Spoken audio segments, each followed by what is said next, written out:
Estamos de regreso con más de Revirados. Bueno, en la tapa del Territorio en el día de hoy aparece una fotografía de gente aclamando por los que fueron condenados por la masacre de Curuguatí, precisamente campesinos de este acontecimiento muy triste que ocurrió en Paraguay y que en principio costó la destitución de aquel presidente que estaba en aquel entonces, Fernando Lugo.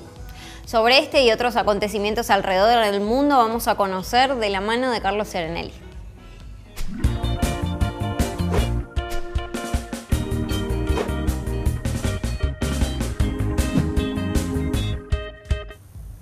Muy buenos días y efectivamente de eso comenzamos hablando, de la sentencia que se conoció ayer en relación a la masacre de Curuguatí, sentencia que condena a los 11 campesinos que estaban acusados por este hecho ocurrido hace ya 4 años. Y una sentencia que además provocó un gran revuelo en el país con muchas protestas por estas condenas, por este hecho que le costaba el puesto al por entonces presidente Fernando Lugo, a quien se consideró principal responsable de esta matanza. Recordamos que la masacre ocurrió el 15 de junio del año 2012, cuando murieron 6 policías y 11 campesinos durante un desalojo de un predio tomado por trabajadores rurales.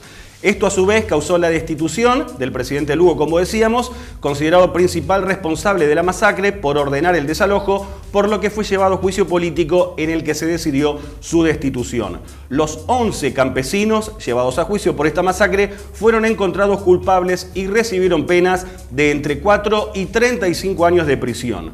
Quien recibió la mayor condena fue el dirigente campesino Rubén Villalba, considerado por el tribunal cabecilla de la matanza. Otros 3 campesinos recibieron entre 18 y 20 años de prisión.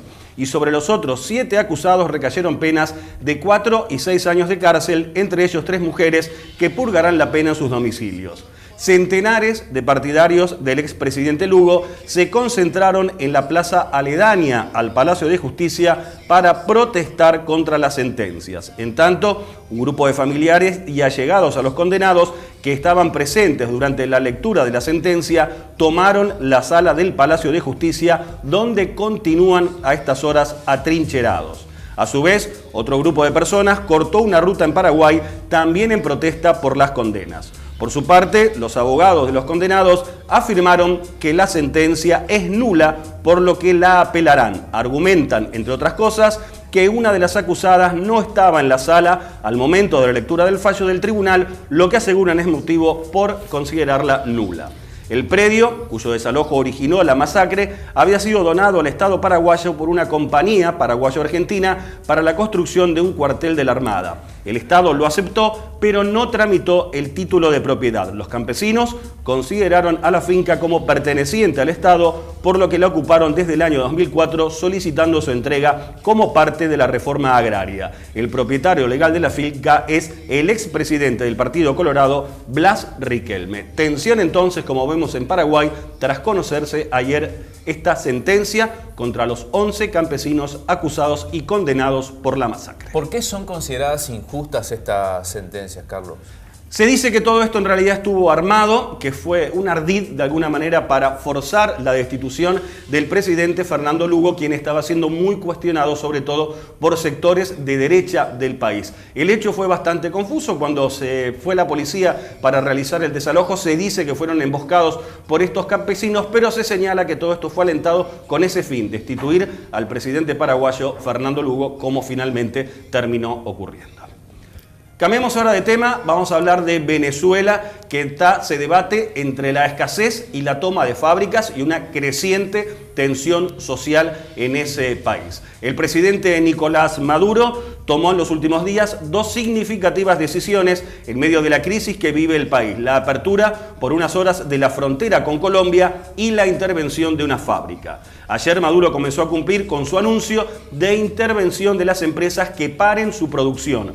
Lo hizo al ordenar la ocupación de la fabricante estadounidense de productos de higiene Kimberly-Clark por parte de sus empleados. La compañía había anunciado el sábado la suspensión de actividades por un deterioro de las condiciones económicas y de negocio en el país, sumido en una severa crisis que mantiene paralizada a muchas industrias. El ministro de Trabajo de Venezuela señaló ayer en la planta intervenida que empresa que sea cerrada, empresa que va a ser ocupada y abierta por los trabajadores y el gobierno revolucionario. Por otra parte, el presidente Maduro aseguró ayer que el Citibank cerrará dentro de un mes la cuenta que utiliza el Banco Central de Venezuela para sus pagos internacionales. El presidente lo atribuyó a un bloqueo financiero promovido por Estados Unidos. En tanto, el domingo, Nicolás Maduro ordenó abrir durante 12 horas la frontera entre la ciudad venezolana San Antonio del Táchira y la colombiana Cúcuta, que está cerrada por orden del presidente por seguridad, según alega. El objetivo de esa apertura temporal de la frontera con Colombia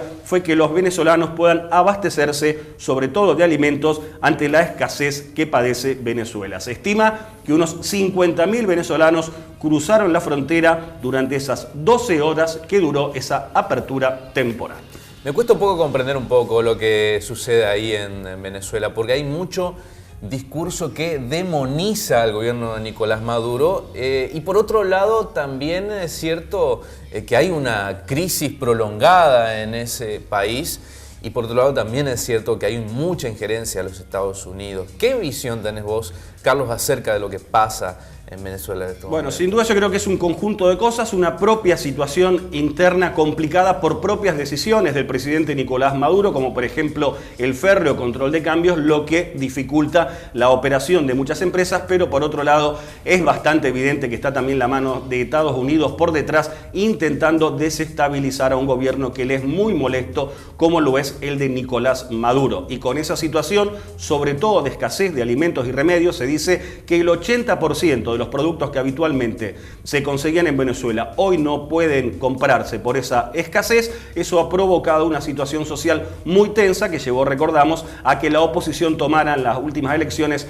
el control de la Asamblea Nacional, que es la Cámara Única Legislativa de ese país. Y un país además golpeado por una tremenda inflación, el 180% el año pasado y el 720% de inflación estimado para este año por el Fondo Monetario Internacional. Impresionante.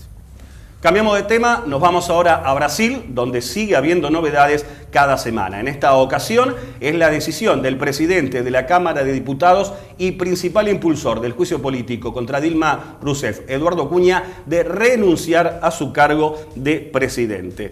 Cunha dijo que está pagando un alto precio por haber iniciado el juicio político y que se siente perseguido. Está suspendido como diputado por la justicia desde el 5 de mayo pasado por presunta corrupción y ahora ha renunciado como presidente de la Cámara de Diputados. El 23 de junio pasado, la Corte Suprema de Brasil abrió un nuevo proceso penal contra Cunha. Lo hizo por considerar que hay suficientes indicios de corrupción, lavado de dinero, evasión de divisas y falsedad documental. En tanto, hay gran expectativa por la sesión final del Senado que decidirá el destino de Dilma Rousseff y que se realizará el mes próximo, entre los días 25 y 27 de agosto, es decir, poco después del cierre de los Juegos Olímpicos, que empezarán el 5 de agosto y terminarán el 21 de este mes, en medio de ese enrarecido clima político en Brasil, con la presidenta Dilma Rousseff suspendida sus funciones hasta la celebración de este juicio político.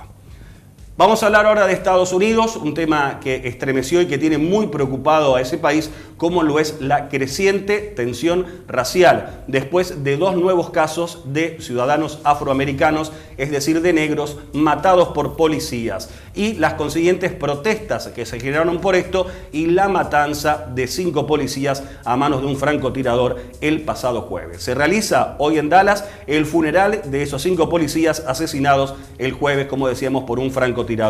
El presidente Barack Obama participa allí en Dallas para ofrecer sus condolencias a los familiares de los 5 policías y para tratar de unir a un país que intenta digerir una semana de violencia y tensiones raciales. Obama está acompañado en el funeral por el presidente Joe Biden y el expresidente George Bush. Los polémicos casos de disparos de policías a 2 hombres negros desataron la ira nacional con miles de manifestaciones tomando las calles de una costa a otra en el país. En una de esas protestas, como decíamos el jueves en Dallas, recordamos, un ex integrante del ejército mató a 5 policías y después fue abatido. Planeaba una matanza aún mayor, según lograron establecer los investigadores. A esto se suma un hecho que no tiene nada que ver con la tensión racial, pero sí un nuevo tiroteo en Estados Unidos, en este caso en Michigan, producido en el día de ayer, dentro de un tribunal en el que murieron 2 personas, además del propio atacante que le había robado, quitado el arma a un policía que lo custodiaba y que era la persona que iba a ser llevada a juicio.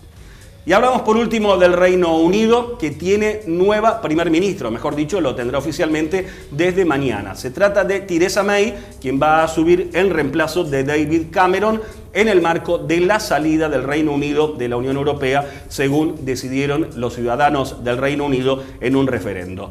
La designación de Theresa May como nueva primera ministra, como nueva jefa de gobierno del Reino Unido, se produjo después de que su única rival, la secretaria de Estado de Energía, Andrea Leadsom, se retirara ayer de la carrera por el cargo. May, una euroscéptica que se pasó al campo de los partidarios por mantenerse en la Unión Europea durante la campaña para el referendo, indicó ayer que respetará la victoria de los pro-Brexit, dejando pocas esperanzas a aquellos que reclaman una segunda consulta sobre la Unión Europea. Como jefa de gobierno, desde mañana será la principal encargada de dirigir esa salida del Reino Unido de la Unión Europea. Bien, Carlos, muchas gracias. Muy completo entonces. Y bueno, te vamos a esperar para la próxima semana. Nos reencontramos el próximo martes. Hasta entonces. Nosotros nos vamos a una pausa y volvemos con el cuarto bloque de Revirados.